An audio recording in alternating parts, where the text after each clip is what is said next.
Welcome to another deep dive. You've sent over some fascinating stuff on vitamin B12, including a video from Dr. La Rosa.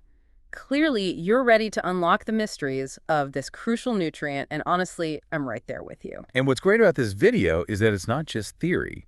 Dr. La Rosa gives you the tools to spot B12 deficiency in yourself and actually do something about it.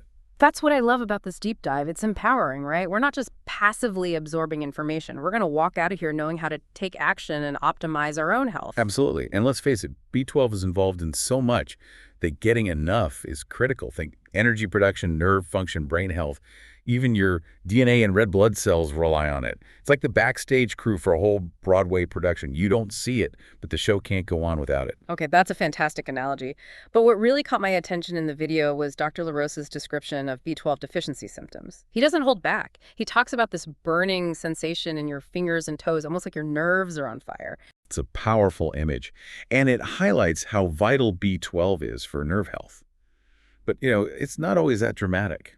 Subtle signs like fatigue and brain fog are often the first clues that something's off. And those are so easy to brush off, especially if you're busy or stressed. But Dr. LaRosa really emphasizes that these shouldn't be ignored.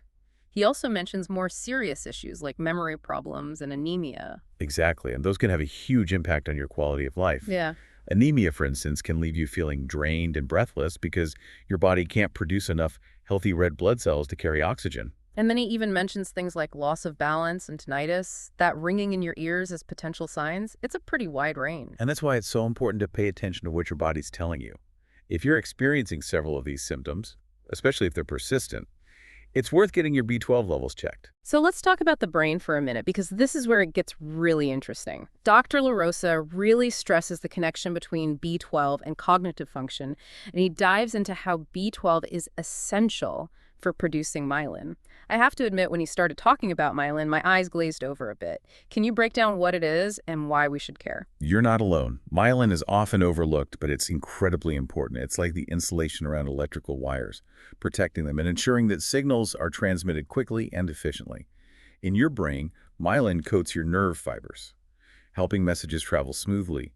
When you don't have enough B12, myelin production suffers, and those signals can get disrupted. So it's like having faulty wiring in your brain. No wonder B12 deficiency can lead to brain fog, memory issues, and even potentially increase the risk of dementia. That's right.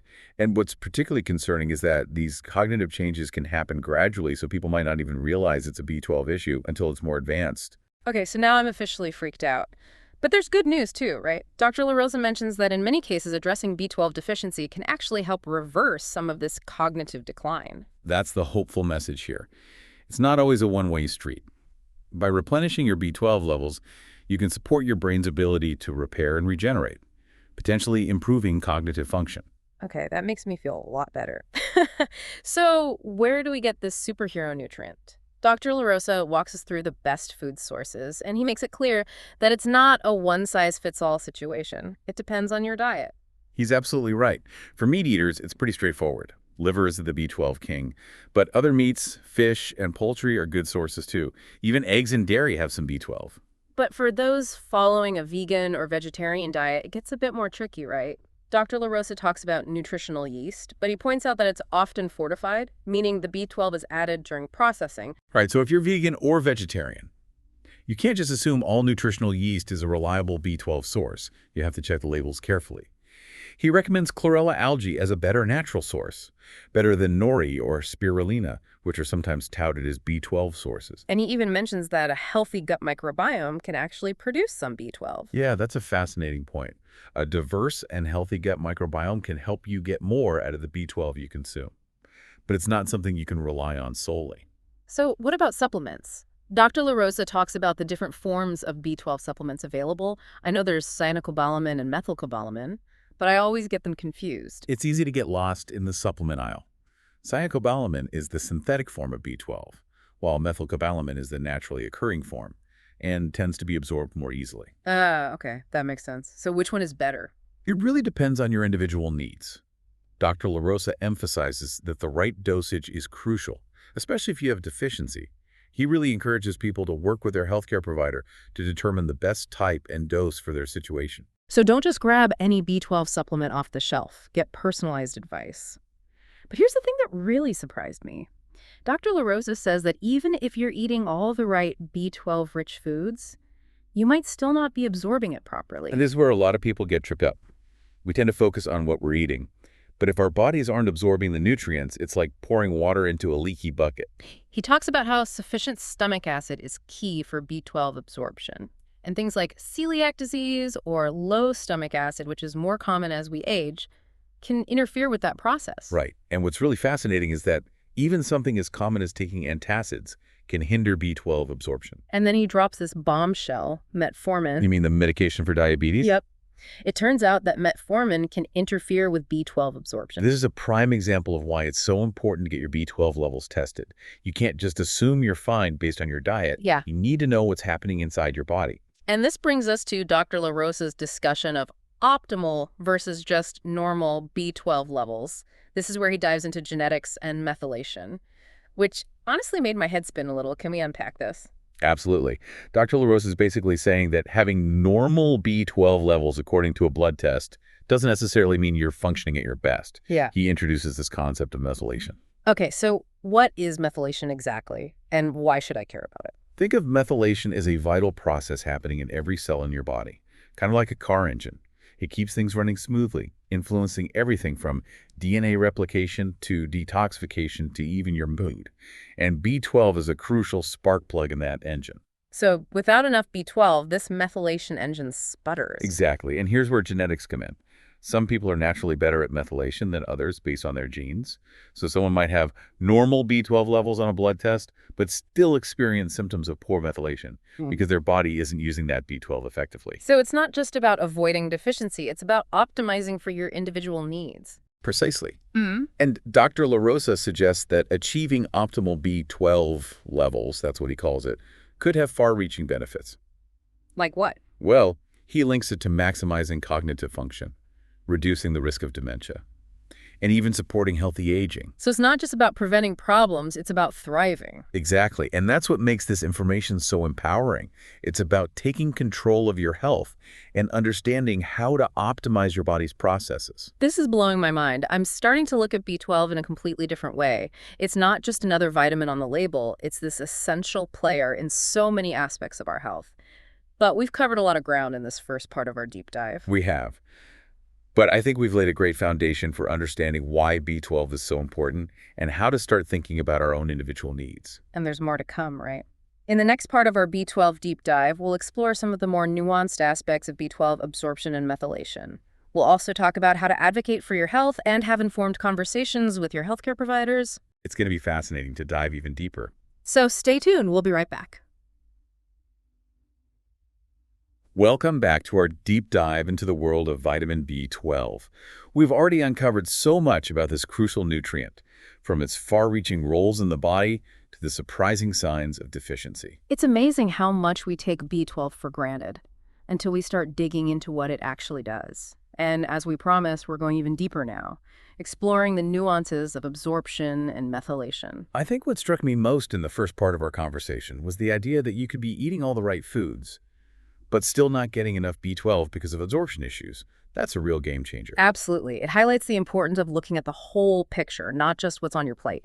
Dr. LaRosa makes a really important point about this in his video. He talks about how stomach acid plays a key role in B12 absorption. Right. He explained that if you have low stomach acid, which can happen as you age, or if you're taking medications like antacids, it can actually hinder your ability to absorb B12 from food. It's almost like a lock and key situation.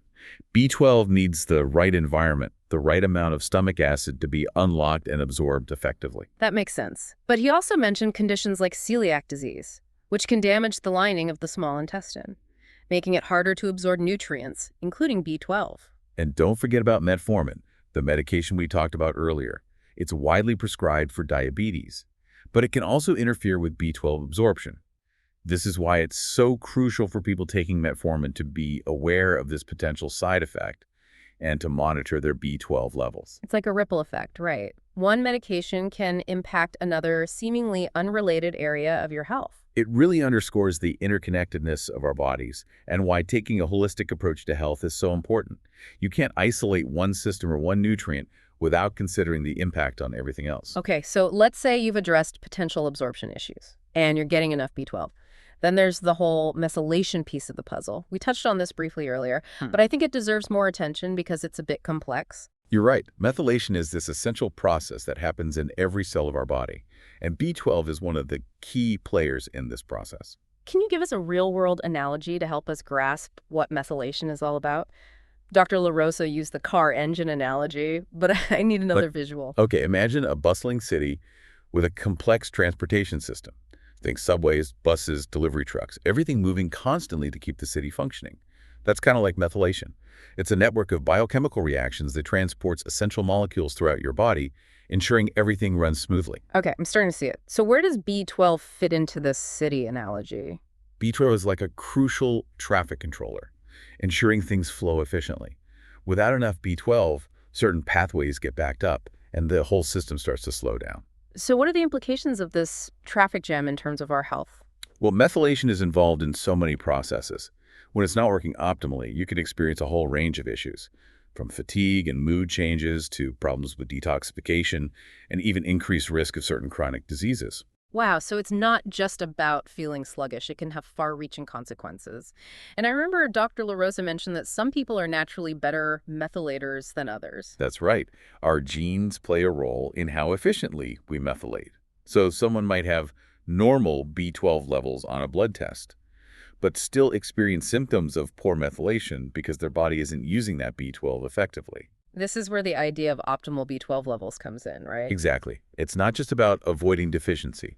It's about finding that sweet spot where your body has all the B12 it needs to support optimal methylation and all its downstream effects. This is mind-blowing stuff, but it feels like we're getting into a level of personalization that goes beyond what a typical doctor's visit might offer. You're right. And that's where advocating for your own health becomes so important. Don't be afraid to ask your doctor about getting your B12 levels checked. And if you suspect methylation might be an issue, don't hesitate to bring it up. So it's about being an informed patient and having a proactive approach to your healthcare? Absolutely. Knowledge is power. And the more you understand about how your body works, the better equipped you are to make informed decisions about your health. This brings up a question for me. If we're talking about optimal B12 levels for methylation, how do we even know what those are? Are there specific tests? That's a great question. While standard blood tests can measure B12 levels, they don't necessarily give us the full picture of methylation. Some functional medicine practitioners offer more specialized tests that look at specific markers involved in methylation. Interesting. So there are options out there if you want to dive even deeper. But even without those specialized tests, there is a lot we can learn from Dr. La Rosa's video. Absolutely. He's given us a fantastic framework for understanding the importance of B12, both in terms of deficiency and optimizing for overall health. And he's empowered us to look at our own health with a more critical eye. Are we tired all the time, having brain fog? Maybe it's not just stress, it could be a B12 issue. And it might not be as simple as popping a supplement. We need to consider absorption, methylation, and even our genetic predispositions. So what does all of this mean for our listener, who's clearly interested in taking charge of their B12 status? What are the key takeaways from this part of our deep dive? Well, I think the biggest message is that B12 is more complex than we often realize. It's not just about hitting a certain number on a blood test. Right. It's about understanding how your body is processing and utilizing B12. Are you absorbing it properly? Is your methylation running smoothly? And the second takeaway is that knowledge is power. The more you understand about B12 and its intricate roles in your body, the better equipped you are to advocate for your health and make informed decisions. So don't be afraid to ask questions. Do your research and have those deeper conversations with your healthcare providers. Exactly. And remember, you are the best advocate for your own health. This has been such an insightful conversation, but I feel like we've only scratched the surface of this fascinating nutrient. There's always more to explore. And in the final part of our B12 deep dive, we'll delve into some practical strategies for optimizing your B12 levels and supporting healthy methylation. We'll also touch on some of the latest research and emerging trends in the field. It's going to be a great wrap-up to our B12 adventure, so stay tuned, deep divers. We'll be back soon. Welcome back to the final part of our B12 deep dives. I have to say, this has been one of the most eye-opening explorations we've done yet. I agree. We've gone from the basics of B12 to the complexities of absorption and methylation, and now we're ready to put all this knowledge into action. Right. So far, we've learned that B12 isn't just about popping a supplement and calling it a day. It's about understanding our individual needs, taking absorption into account, and even considering our genetic predispositions when it comes to methylation. Exactly. And that's where things get really interesting, because when it comes to optimizing your B12 status, there's no one-size-fits-all solution. So let's talk practical strategies. If someone listening suspects they might have a B12 deficiency, what's the first step? The most important step is to talk to your doctor and get your B12 levels tested. It's the only way to know for sure if you're deficient. But remember, even if your levels are within the normal range, you might still benefit from optimizing your B12 intake if you're experiencing symptoms of deficiency or have concerns about methylation. Absolutely. And that's where working with a knowledgeable healthcare provider who understands the nuances of B12 and methylation can be invaluable. They can help you interpret your test results and develop a personalized plan. Okay, so let's say someone's confirmed they have a B12 deficiency.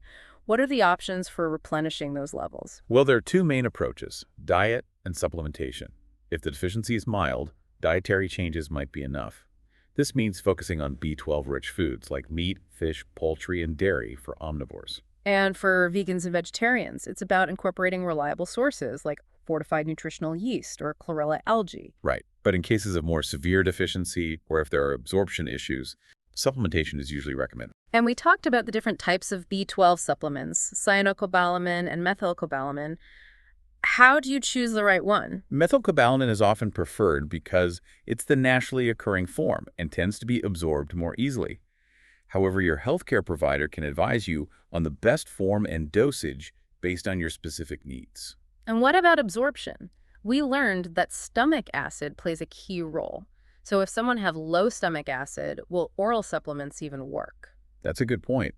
In cases of impaired absorption, there are alternative forms of B12 supplementation, like injections or sublingual tablets, which bypass the digestive system. So there are options for people who might not absorb B12 well from food or oral supplements. But what about methylation? What if someone suspects they're not methylating efficiently? Well, first, it's important to remember that methylation is a complex process, and there's still a lot we're learning about it.